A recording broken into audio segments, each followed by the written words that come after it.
And now Chapter 20, Conversation between Maitreya and Vidura.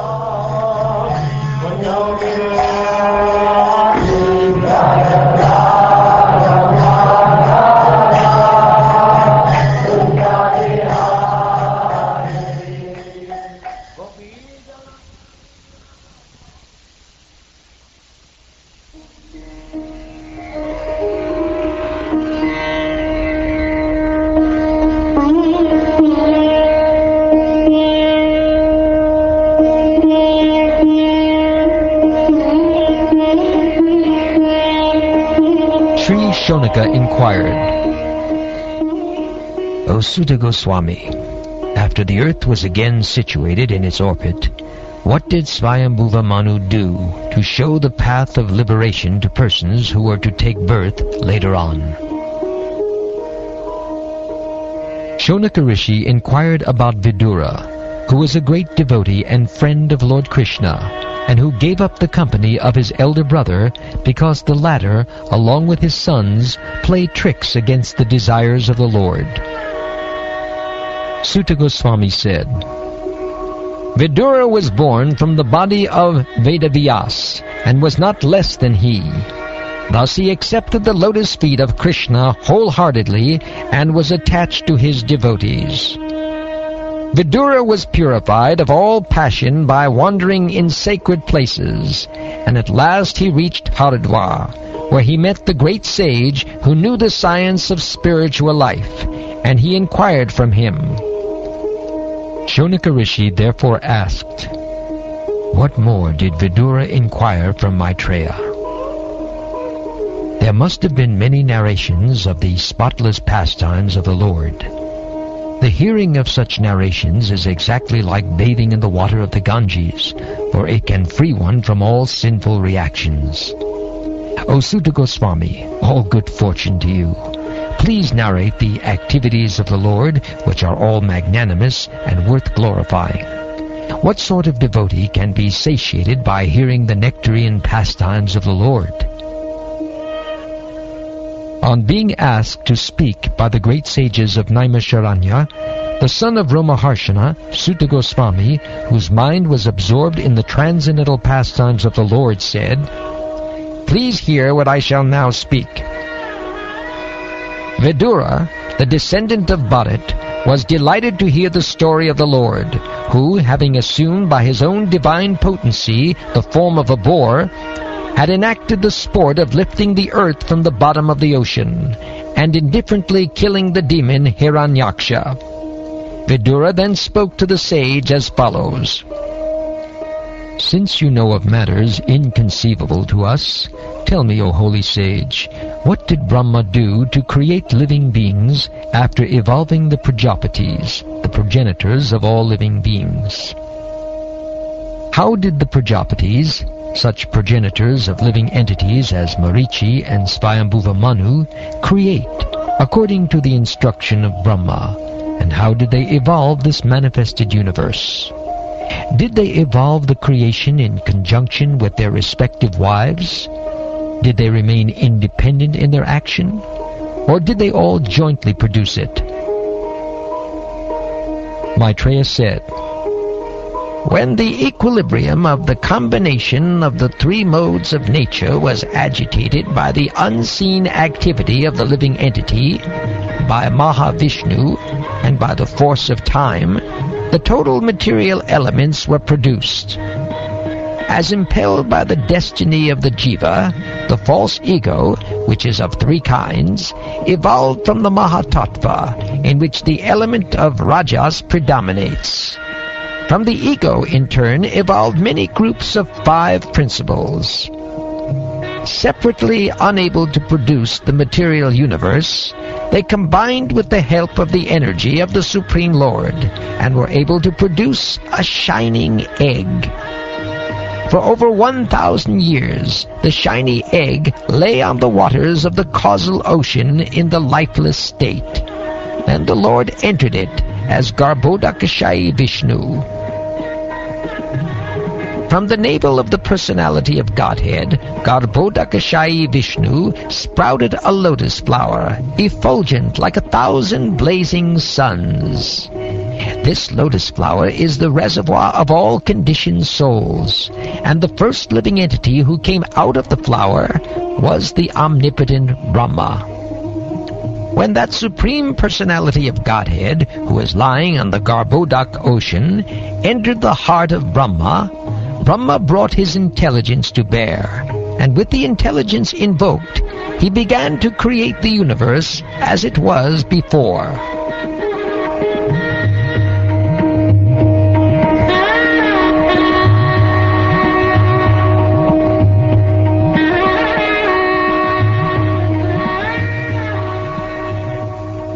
First of all, Brahma created from his shadow the coverings of ignorance of the conditioned souls.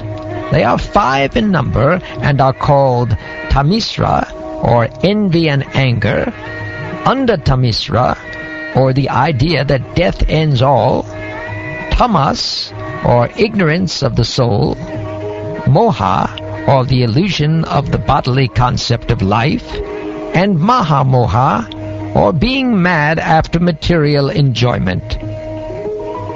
Out of disgust, Brahma threw off the body of ignorance, and taking this opportunity, Yakshas and Rakshasas sprang for possession of the body, which continued to exist in the form of night. Night is the source of hunger and thirst. Overpowered by hunger and thirst, they ran to devour Brahma from all sides and cried, "Spare him not! Eat him up!"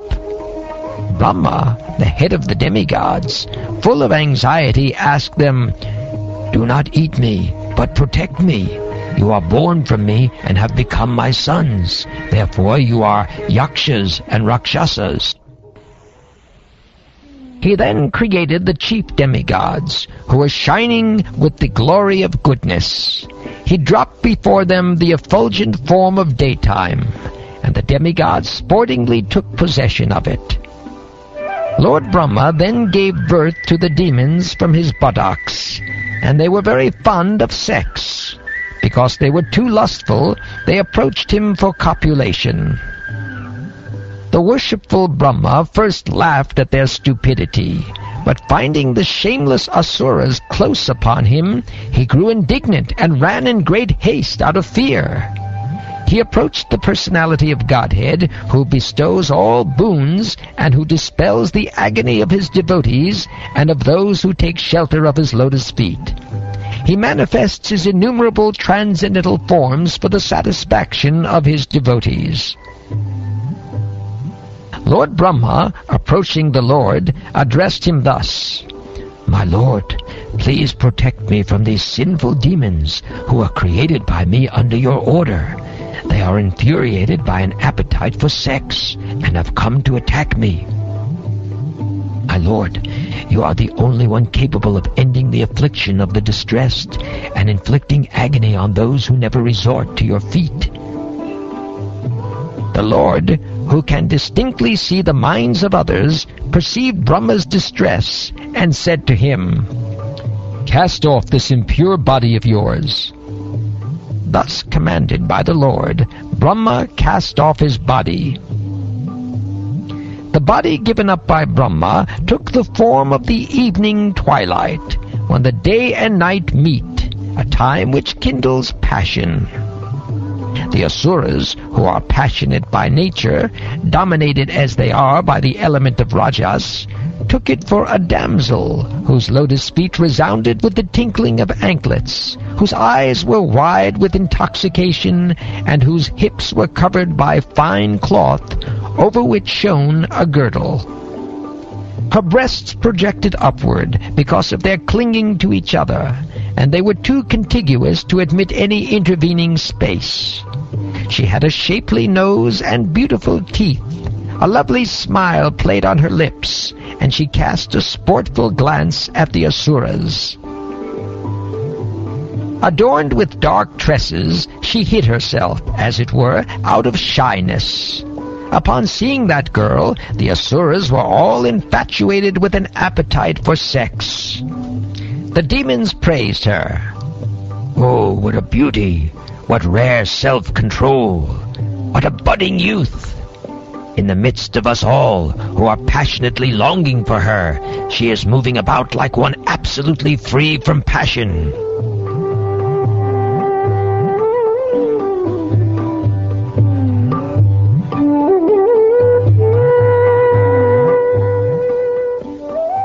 Indulging in various speculations about the evening twilight, which appeared to them endowed with the form of a young woman, the wicked-minded Asuras treated her with respect and fondly spoke to her as follows.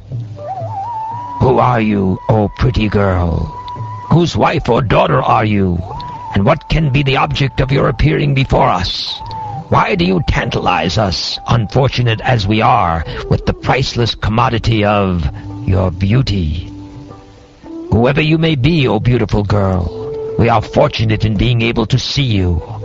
While playing with the ball, you have agitated the minds of all onlookers.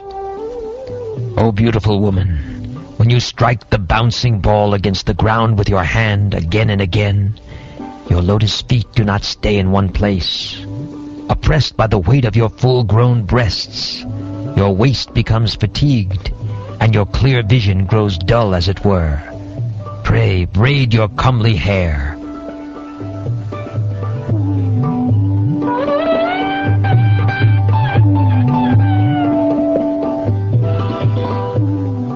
The Asuras, clouded in their understanding, took the evening twilight to be a beautiful woman, showing herself in her alluring form, and they seized her. With a laugh full of deep significance, the worshipful Brahma then evolved by his own loveliness, which seemed to enjoy itself by itself, the hosts of Gandharvas and Apsaras. After that, Brahma gave up that shining and beloved form of moonlight. Vishvavasu and other Gandharvas gladly took possession of it. The glorious Brahma next evolved from his sloth the ghosts and fiends, but he closed his eyes when he saw them stand naked with their hair scattered. The ghosts and hobgoblins took possession of the body thrown off in the form of yawning by Brahma, the creator of the living entities. This is also known as the sleep which causes drooling. The hobgoblins and ghosts attack men who are impure, and their attack is spoken of as insanity. Recognizing himself to be full of desire and energy, the worshipful Brahma, the creator of the living entities, evolved from his own invisible form, from his navel, the hosts of Sadhyas and Pittas. The Pittas themselves took possession of the invisible body, the source of their existence. It is through the medium of this invisible body that those well-versed in the rituals offer oblations to the Sadhyas and Pittas in the form of their departed ancestors on the occasion of Shraddha. Then Lord Brahma, by his ability to be hidden from vision, created the Siddhas and Vidyadharas and gave them that wonderful form of his known as Antardhana.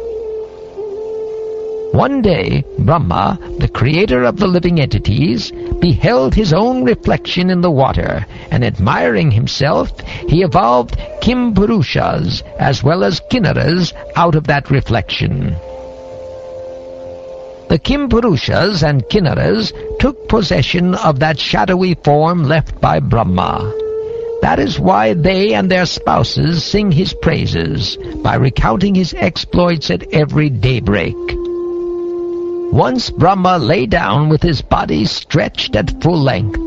He was very concerned that the work of creation had not proceeded apace, and in a sullen mood he gave up that body too. Oh dear Vidura, the hair that dropped from that body transformed into snakes, and even while the body crawled along with its hands and feet contracted, there sprang from it ferocious serpents and nagas with their hoods expanded.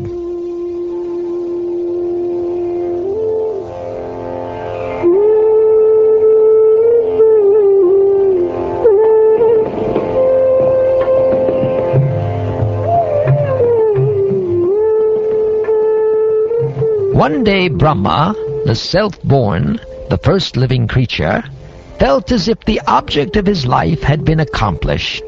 At that time he evolved from his mind the Manus, who promote the welfare activities of the universe. The self-possessed creator gave them his own human form. On seeing the Manus, those who had been created earlier, the demigods, the Gandharvas, and so on, applauded Brahma, the Lord of the universe. They prayed, "O Creator of the universe, we are glad. What you have produced is well done. Since ritualistic acts have now been established soundly in this human form, we shall all share the sacrificial oblations."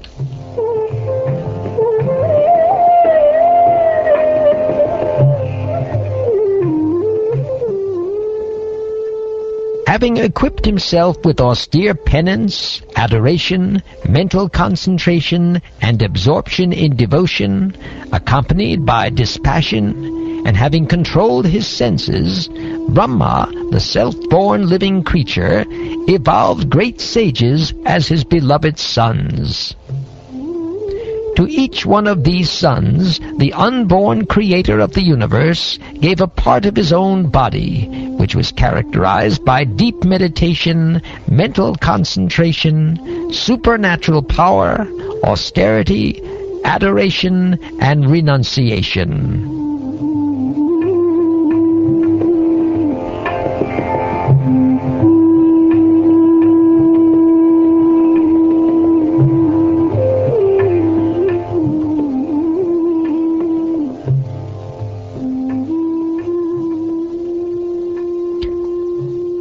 Thus ends the 20th chapter of the 3rd canto of the Srimad Bhagavatam, entitled Conversation between Maitreya and Vidura.